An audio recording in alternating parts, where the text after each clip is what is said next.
जय श्री जगन्नाथ फ्रेंड्स। तो आज नुआ ब्लॉग को आपण मन स्वागत।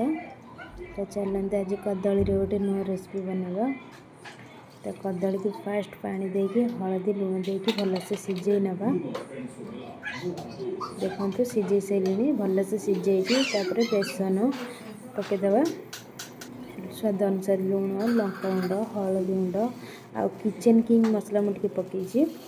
कड़ी पत्ता आउ धनिया पत्र पकई तो भलसे गोले नहीं। देखो कढ़ई तेल देकी गोल गोल जमती आम फुल बरा करती ना सेमती आम गोल गोल करके छाणवा भलसे फ्राए करनवा। तो देखो बढ़िया सुंदर देखा एमती टेस्ट लगुला आपण मैंने विश्वास करें। तो थे करके खातु तापर जानवे। तो वीडियो को लाइक और सब्सक्राइब करने को जमा भी भूलिए। आपण मैंने तो देखुं तो लाइक सब्सक्राइब करना तो मत भारी दुख लगुच। तो रही जय जगन्नाथ।